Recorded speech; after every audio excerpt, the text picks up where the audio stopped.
Diferente do psicólogo, o advogado ele vai se especializando em áreas. Então, tem um advogado que se especializa em direito tributário, tem outro que se especializa em direito trabalhista, outro em direito civil e assim por diante. Porque é muito conteúdo, é muita coisa para aprender, para trabalhar, para você conseguir ter uma prática consistente, você precisa focar em alguma coisa. E isso é o que a gente vai chamar de core terapêutico.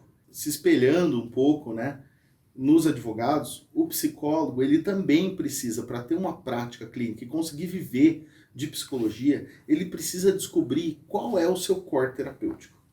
Core é uma coisa assim do seu domínio. É um termo que é derivado do empreendedorismo, do meio empresarial, que eu estou adotando para te estimular a focar numa área. Porque quando a gente busca uma especialização, geralmente foca-se muito na escolha de uma abordagem ou numa área de atuação. Mas eu não conheci nenhuma pós-graduação lato sensu que focasse num core terapêutico. E o quanto isso é relevante?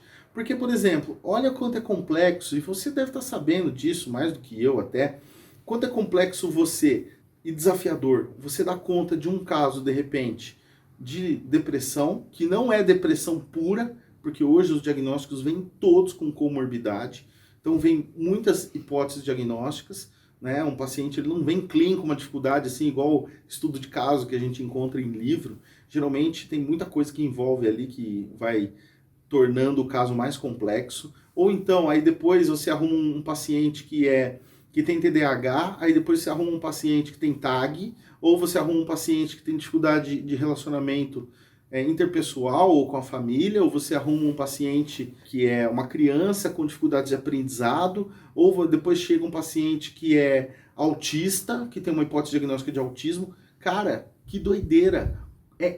Escuta o que eu tô te falando. É impossível, é humanamente impossível você ter uma prática clínica consistente e de sucesso e se tornar uma referência se você não tiver um core terapêutico, se você não tiver um foco onde eu vou me especializar, onde eu vou dominar, qual assunto eu vou dominar. Então, por exemplo, se eu tenho um interesse muito grande por depressão ou transtornos afetivos de humor, cara, se especializa nisso. Não tem necessariamente uma pós-graduação que vá te ensinar só isso, mas a sua rotina, a sua formação continuada, ela precisa focar nisso. Não sei se vocês já atenderam um paciente com transtorno obsessivo compulsivo, o quanto é desgastante para o terapeuta, porque exige dele uma paciência muito grande. Porque às vezes o nível de insight desse paciente, devido às obsessões, é muito reduzido, que é uma coisa importante de você saber. Sempre avaliar qual é o nível de insight do meu paciente. Você tem que saber avaliar isso. Então, voltando no core terapêutico, se você tem afinidade, eu gosto de comportamental,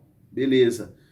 Estudei muito, gostava muito dessa abordagem na época da graduação, fiz ou não uma pós-graduação, ok, mas eu tenho afinidade, faz sentido para mim, e eu tenho paciência para trabalhar com crianças com hipótese diagnóstica de autismo. Poxa, esse pode ser um core terapêutico importante. Quantos casos tem em uma cidade ou numa região de pessoas, de crianças com hipótese diagnóstica de autismo? Muito, ou TDAH, ou adultos com depressão, ou com TOC, ou com TAG. Então você precisa se conhecer para saber quais são as minhas habilidades já como ser humano, quais são as minhas características, os meus atributos, e conhecer de psicopatologias ou de áreas de atuação para você definir o seu core terapêutico. É a partir do core terapêutico que você vai conseguir ter uma consistência maior, conseguir trilhar uma carreira de sucesso, conseguir se tornar uma referência, uma autoridade em algum assunto. Não é a especialização que te torna especialista, é o seu core terapêutico, você desenvolver isso e perceber isso e construir o seu core terapêutico que vai te transformar numa referência em algum tipo de atendimento especializado. É a partir do core terapêutico que você vai conseguir ter uma consistência maior, conseguir trilhar uma carreira de sucesso, conseguir se tornar uma referência, uma autoridade em algum assunto. Não é a especialização que te torna especialista, é o seu core terapêutico, você desenvolver isso e perceber isso e construir o seu core terapêutico que vai te transformar numa referência em algum tipo de atendimento especializado.